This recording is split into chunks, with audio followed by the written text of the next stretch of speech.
गुरुवे नमः। आज बृहस्पतिवार के दिन रसपान कीजिए बृहस्पति व्रत कथा का। यदि आप भी बृहस्पतिवार का व्रत रखते हैं तो आपको आज के दिन व्रत कथा अवश्य सुननी चाहिए। व्रत कथा सुनने मात्र से ही सभी मनोकामनाएं पूर्ण होती हैं। बृहस्पति या गुरु को बुद्धि और शिक्षा का देवता माना जाता है। गुरुवार को बृहस्पति देव की पूजा करने से धन, विद्या, पुत्र व अन्य मनोवांछित फल की प्राप्ति होती है। गुरुवार को भगवान बृहस्पति की पूजा का विधान है। इस पूजा से परिवार में सुख शांति बनी रहती है और जल्द विवाह के लिए भी गुरुवार का व्रत किया जाता है। तो आइए सबसे पहले जानिए गुरुवार व्रत की विधि। गुरुवार की पूजा विधि विधान के अनुसार की जानी चाहिए। व्रत वाले दिन सुबह जल्दी उठकर बृहस्पति देव का पूजन करना चाहिए। बृहस्पति देव का पूजन पीली वस्तुएं जैसे पीले फूल, चने की दाल, मुनक्का, पीली मिठाई, पीले चावल और हल्दी चढ़ाकर की जाती है। इस व्रत में केले के पेड़ की पूजा भी की जाती है। कथा और पूजन के समय मन, कर्म और वचन से शुद्ध होकर मनोकामना पूर्ति के लिए बृहस्पति देव से प्रार्थना करनी चाहिए। जल में हल्दी डालकर केले के पेड़ पर चढ़ाएं। केले की जड़ में चने की दाल और मुनक्का चढ़ाएं। साथ ही दीपक जलाकर पेड़ की आरती उतारें। दिन में एक समय ही भोजन करें। खाने में चने की दाल या पीली चीजें खाएं। नमक ना खाएं। पीले वस्त्र पहनें। पीले फूलों का इस्तेमाल करें। पीले फलों का इस्तेमाल करें और पूजन के बाद भगवान बृहस्पति जी की कथा जरूर सुनें। और यदि आप पहली बार गुरुवार के व्रत रख रहे हैं तो इन नियमों को जरूर जान लें। यदि आप पहली बार गुरुवार के व्रत रख रहे हैं तो इसकी पूर्ण जानकारी बहुत ही जरूरी है। बता दें कि गुरुवार के व्रत पौष माह से शुरू करें। इसके साथ ही पुण्य नक्षत्र में भी व्रत को शुरू किया जा सकता है।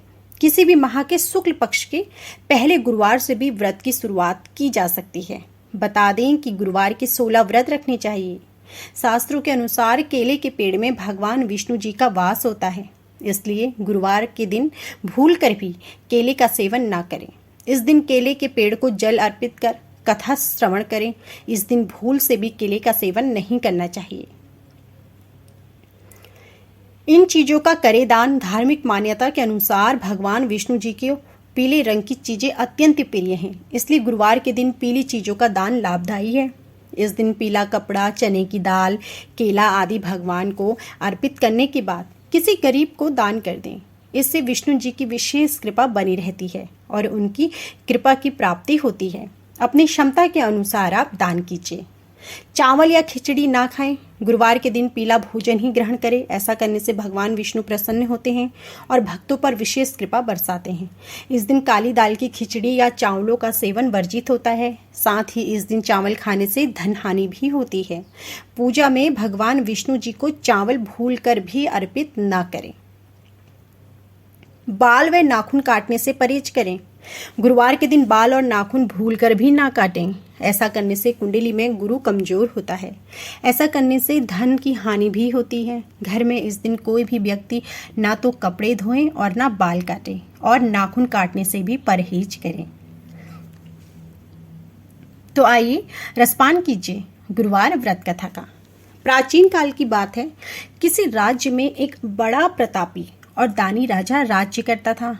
वह प्रत्येक गुरुवार को व्रत रखता एवं भूखे और गरीबों को दान देकर पुण्य प्राप्त करता था। परंतु यह बात उसकी रानी को बिल्कुल भी अच्छी नहीं लगती थी। वह ना तो व्रत करती थी और ना ही किसी को एक भी पैसा दान में देती थी और राजा को भी वह ऐसा कहने से और करने से मना करती थी। एक समय की बात है, राजा शिकार खेलने के लिए वन चला गया। घर पर रानी और दासी थी। उसी समय गुरु बृहस्पति देव साधु का रूप धारण कर राजा के दरवाजे पर भिक्षा मांगने आए। साधु ने जब रानी से भिक्षा मांगी तो वह कहने लगी, हे साधु महाराज, मैं इस दान और पुण्य से तो तंग आ गई हूँ। आप कोई मुझे ऐसा उपाय बताएं जिससे कि मेरा सारा धन नष्ट हो जाए और मैं आराम से रह सकूं। बृहस्पति देव ने कहा, हे देवी, तुम बड़े विचित्र हो। संतान और धन से भला कोई दुखी होता है? अगर अधिक धन है तो इसे शुभ कार्यों में लगाओ। कुंवारी कन्याओं का विवाह कराओ।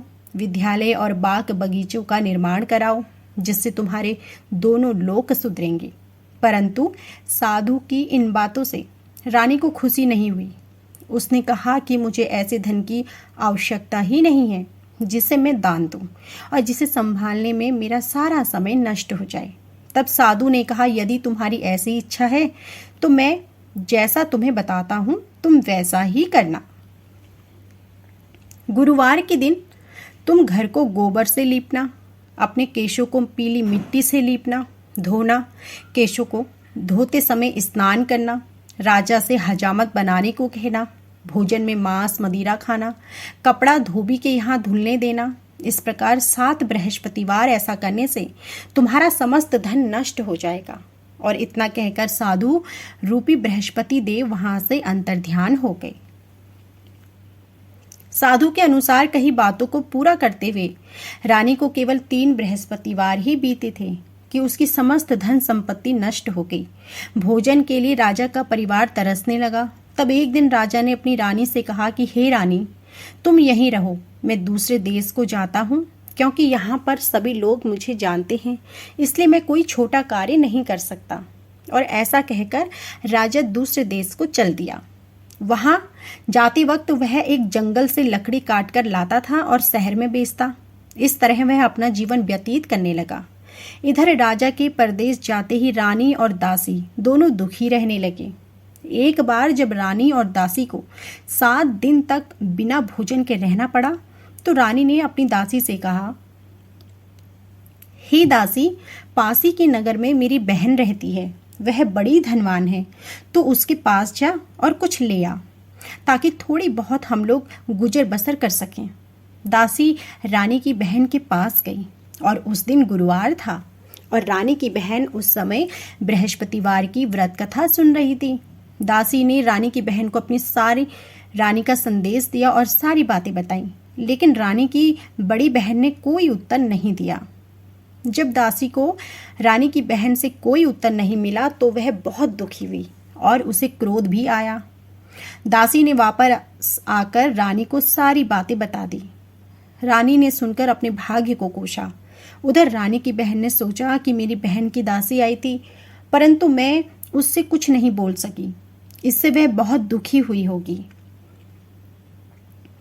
कथा सुनकर और पूजा समाप्त करके वह अपनी बहन के घर गई और कहने लगी, हे बहन, मैं बृहस्पतिवार का व्रत कर रही थी, तुम्हारी दासी मेरे घर आई थी, परंतु जब तक कथा होती है तब तक ना तो उठते हैं और ना ही बोलते हैं, इसलिए मैं नहीं बोली। कहो दासी, क्यों आई थी?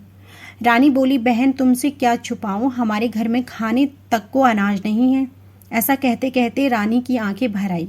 उसने दासी समेत पिछले 7 दिनों से भूखे रहने तक की बात अपनी बहन को विस्तार पूर्वक सुना दी। रानी की बहन बोली, देखो बहन, भगवान बृहस्पति देव सबकी मनोकामनाओं को पूर्ण करते हैं। देखो, शायद तुम्हारे घर में भी अनाज रखा हो। पहले तो रानी को विश्वास नहीं हुआ, पर बहन के आग्रह करने पर उसने अपनी दासी को अंदर भेजा तो उसे सचमुच अनाज से भरा हुआ एक घड़ा मिल गया और यह देखकर दासी को बहुत हैरानी हुई। दासी रानी से कहने लगी, हे रानी, जब हमको भोजन नहीं मिलता था तो हम व्रत ही तो करते थे, इसलिए क्यों ना इनसे व्रत की कथा और विधि पूछ ली जाए ताकि हम भी व्रत कर सकें।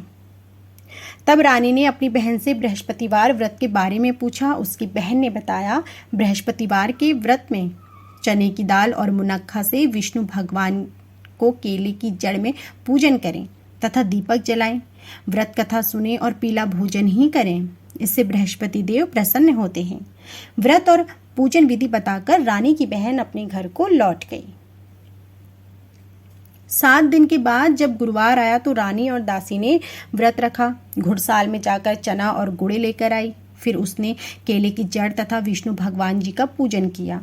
अब पीला भोजन कहाँ से आए, इस बात को लेकर दोनों बहुत दुखी थे।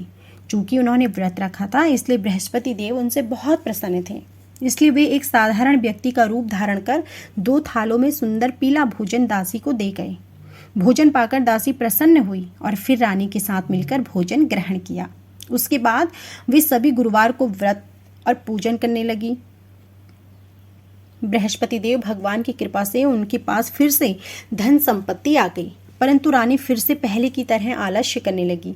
तब दासी बोली, देखो रानी, तुम पहले भी इस प्रकार आलस्य करती थी। तुम्हें धन रखने में कष्ट होता था, इस कारण सभी धन नष्ट हो गया। अब जब भगवान बृहस्पति की कृपा से धन मिला है तो तुम फिर से आलस्य करती हो। रानी को समझाते हुए दासी कहती है कि बड़ी मुसीबतों के बाद हमने यह धन पाया है, इसलिए हमें दान पुण्य करना चाहिए, भूखे मनुष्यों को भोजन कराना चाहिए और धन को शुभ कार्यों में खर्च करना चाहिए, जिससे तुम्हारे कुल का यश बढ़ेगा, स्वर्ग की प्राप्ति होगी और पितृ प्रसन्न होंगे। दासी की बात सुनकर रानी अपना धन शुभ कार्यों में खर्च करने लगी और जिससे पूरे नगर में उनका यश फैलने लगा। बृहस्पतिवार व्रत कथा के बाद श्रद्धा के साथ आरती की जानी चाहिए और इसके बाद प्रसाद बांटकर उसे ग्रहण करना चाहिए। बृहस्पतिवार का व्रत करने और व्रत कथा सुनने से सभी मनोकामनाएं पूरी होती हैं। इस व्रत से धन संपत्ति की प्राप्ति होती है, जिन्हें संतान नहीं है उन्हें संतान की प्राप्ति होती है, परिवार में सुख शांति बढ़ती है, जिन लोगों का विवाह नहीं हो रहा उनका जल्द ही विवाह हो जाता है और ऐसे जातकों की आर्थिक स्थिति में भी सुधार आता है, बुद्धि और शक्ति का वरदान प्राप्त होता है और सभी प्रकार के दोष दूर होते हैं। तो यह थी हमारी संपूर्ण बृहस्पतिवार की व्रत कथा। यदि आप भी बृहस्पतिवार का व्रत रखते हैं तो आपको इस कथा को अवश्य पढ़ना और सुनना चाहिए और हो सके तो दूसरों को भी सुनाएं। और यदि आपको हमारी यह कथा पसंद आई हो तो प्लीज़ हमारी वीडियो को लाइक कीजिएगा और कमेंट बॉक्स में जय बृहस्पति देव जरूर लिखिएगा।